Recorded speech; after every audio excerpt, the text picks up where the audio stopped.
The record. ఒకరు మంత్రి, మరొకరు మాజీ ఎమ్మెల్యే. ఇద్దరిది తెలుగుదేశం పార్టీనే. కానీ ఆధిపత్య పోరులో ఇద్దరు ఆరితేరిపోయారు. ఇన్నాళ్లు సాగిన కోల్డ్ వార్ కాస్త ఇప్పుడు ఓపెన్ అయిపోయి రోడ్డెక్కేదాకా వచ్చింది. మ్యాటర్ ముఖ్యమంత్రి కోర్టుకు కూడా చేరిందట.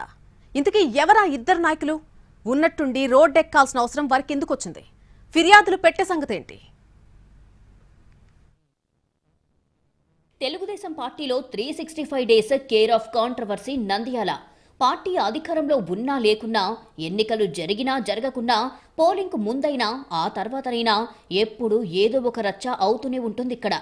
ఒకటి కాదు, రెండు కాదు, ఏకంగా 4 గ్రూపులు ఉండటంతో జిల్లా టీడీపీలో తన్నులాటలు సర్వసాధారణమైపోయాయి. ఇక్కడ పార్టీలో ఐక్యత అన్న మాట వినిపించి దశాబ్దాలు గడిచిపోయాయి. టీడీపీలో సుదీర్ఘకాలంగా కొనసాగుతున్న మంత్రి ఫరూక్, మాజీ మంత్రి భూమా అఖిలప్రియ, మాజీ ఎమ్మెల్యే భూమా బ్రహ్మానందరెడ్డి, మాజీ ఆర్టీసీ చైర్మన్ ఏవి సుబ్బారెడ్డి, ఇలా నలుగురు 4 గ్రూపులుగా విడిపోయారు. నంద్యాల నాదని ఒకరంటే ఇది నా అడ్డా అని మరొకరంటారు. టికెట్ నాకేనని ఒకరు ప్రచారం చేసుకుంటే, అధికారంలో లేనప్పుడు పార్టీ కోసం కష్టపడింది నేను, నాకే కావాలని మరొకరంటారు. ఇది మా నియోజకవర్గం, మీకేం పని అని ఒకరంటే, నాకు రాష్ట్ర స్థాయి పదవి ఉంది, నేను ఎక్కడైనా తిరుగుతారని కౌంటర్ ఇస్తారు ఇంకొకరు. ఇలా ఎవరికి వారు తగ్గేదేలే అన్నట్టుగా మాట్లాడుతూ వేడి కాస్త చల్లారుతోందని అనుకున్నప్పుడల్లా కాస్త పెట్రోల్ చల్లుతుంటారు. ఇక చిన్నా చితక గొడవల గురించి మాట్లాడే పని లేదు. ఈ పరిస్థితుల్లో తాజాగా మంత్రి ఫరూక్, మాజీ ఎమ్మెల్యే భూమా బ్రహ్మానందరెడ్డి మధ్య కొత్త వివాదం మొదలయ్యింది. ఆటోనగర్ ప్లాట్ల పంచాయతీ హాట్ టాపిక్ అయ్యింది. నంద్యాల ఆటోనగర్లో ప్లాట్ల కేటాయింపులో అక్రమాలు జరిగాయంటూ ముందు జిల్లా కలెక్టర్కు, ఆ తర్వాత సీఎం చంద్రబాబుకు ఫిర్యాదు చేశారు బ్రహ్మానందరెడ్డి. అందుకు మంత్రి ఫరూక్ స్ట్రాంగ్ రియాక్షన్ ఇవ్వడంతో కాక పెరిగింది. అసలు ఆటోనగర్ కోసం భూములు ఇచ్చినప్పుడు నువ్వు రాజకీయాల్లో లేవంటూ మాజీ ఎమ్మెల్యేకి చురకలేశారు మంత్రి. నంద్యాలలోని 950 మంది ఆటోమొబైల్ రంగ కార్మికుల కోసం 1995లో ప్లాట్లు కేటాయించారు. అప్పటి ఎంపీ భూమా నాగిరెడ్డి మంత్రి ఫరూక్ సారథ్యంలో షాపులు, షెడ్స్ నిర్మాణం కోసం ఉడుమాలపురం దగ్గర భూమిచ్చారు. తర్వాత సీఎం చంద్రబాబు పేరుతో ఆటోనగర్ ఏర్పడింది.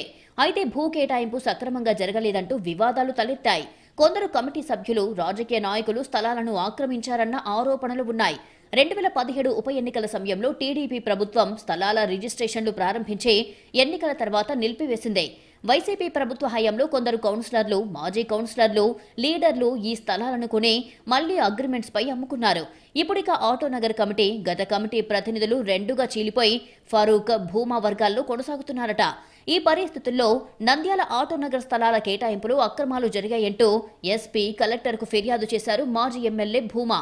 నిబంధనలు ఉల్లంఘించి అనర్హులకు ప్లాట్లు కట్టబెట్టారు అన్నది బ్రహ్మానందరెడ్డి అభ్యంతరం. దీని మాటున దాదాపు 100 కోట్ల రూపాయల కుంభకోణం జరిగిందని ఆరోపిస్తున్నారాయన. ఇక ఇదే ఊపులో బ్రహ్మానందరెడ్డి సీఎం చంద్రబాబును కలిసి ఆటోనగర్ అక్రమాలపై విచారణ జరిపించాలని కోరడం పొలిటికల్ హీట్ పెంచింది. మరోవైపు కలెక్టర్ రాజకుమారి స్పందించి పూర్తిస్థాయి నివేదికలు సిద్ధం చేసి క్లారిటీతో రావాలని అధికారులను ఆదేశించారు.